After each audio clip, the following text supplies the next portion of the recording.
Walter Mitty is about to learn a new way to look at life that will completely transform his world. Lucky for him, he is also about to lose his current miserable job. And lucky for us, we get to experience his journey with him through Iceland, the Himalayas, and hear a great soundtrack along the way. This movie has its flaws, but it's perfect in the way that it inspires me and moves me to step out and go after my dreams. Hello, I'm Kevin Harris, and I help people understand themselves by helping them understand the stories that resonate with them. Hey man, where are you now? Himalayas? I'm gonna keep this short. I have to make oxygen choices. Walter Mitty's outside world is filled with drab colors and repetition. His checkbook reveals that he takes care of his adult sister and his mom, and he rarely does anything for himself. We later learn that as a child, Walter had plans to travel the world and do adventurous things. Do you remember we're gonna backpack Europe that June Dad died? But his father's death when Walter was 17 ended all of those dreams, and Walter went out and got a job. There is a lot of product placement in this movie. Hi, Todd Mahar, eHarmony. How can I help you today? Which can sometimes be distracting from the story. How's that Cinnabon taste? Really great. That's frosted heroin, is what you're eating. But anyway, Walter was forced to push his dreams aside, and has been trying to fill his father's shoes ever since. Walter has vivid daydreams / fantasies that sometimes go on longer than they should. What, did you pass out or? And they sometimes slow down the movie as well. Do you do that a lot?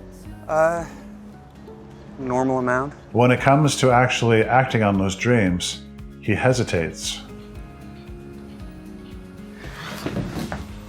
One of the things he fantasizes about is being an adventurer.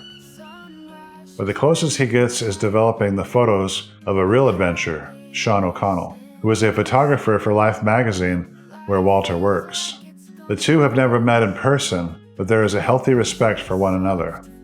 The MacGuffin in this story is a missing photo negative that Sean O'Connell sent to be used as the cover of the final edition of Life magazine. Sean called it the quintessence of life. So next time I see you, I see that picture. This missing quintessence picture forces Walter to go on a real adventure to find Sean O'Connell, and in the process, he discovers the quintessence of his own life. Let's process some quintessence.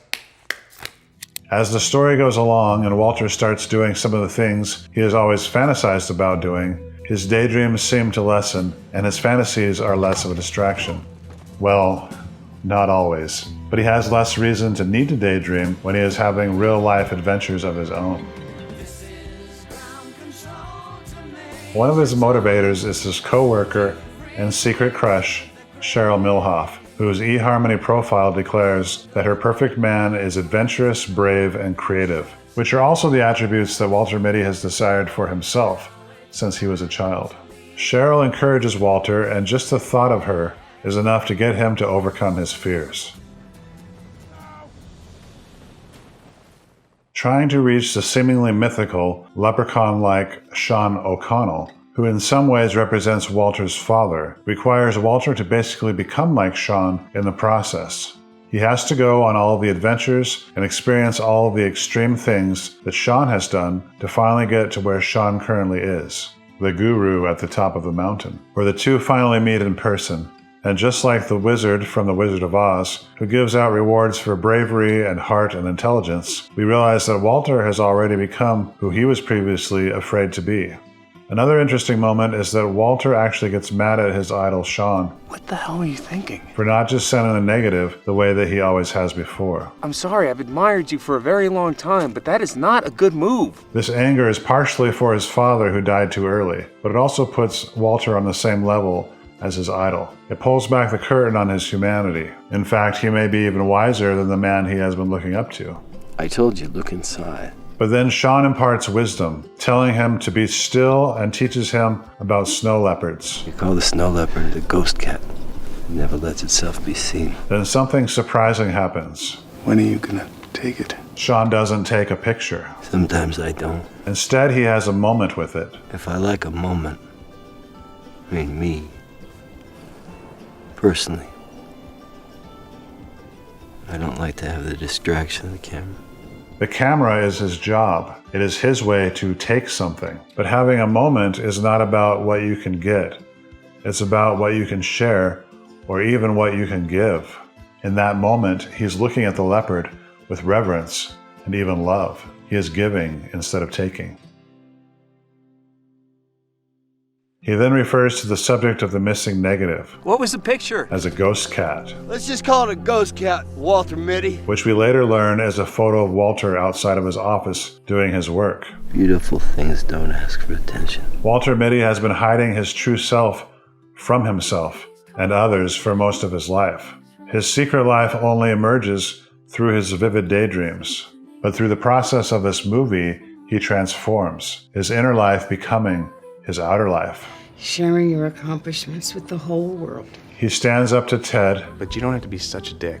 who has been mocking him throughout the movie, and he reaches out to Cheryl even after seeing her ex-husband back in her life. And Sean teaches Walter Just want to stay in it. that he doesn't have to go back to the way things were. Stay in it.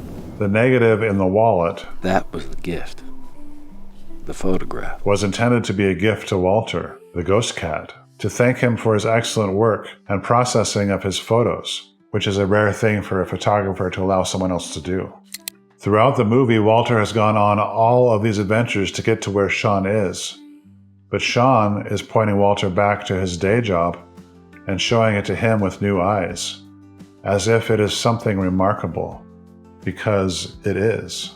Instead of seeing it from a place of necessity, lack, and frustration, as Walter always has, now Sean helps him see it from a place of reverence and love. Like the snowcat, he sees the perfection beyond the image. He sees himself and all of the work and sacrifices he has made through the years from a place of love. He can now see it as holy. He sees himself and the sacrifices he has made much like God does. The theme of the movie is written in the wallet.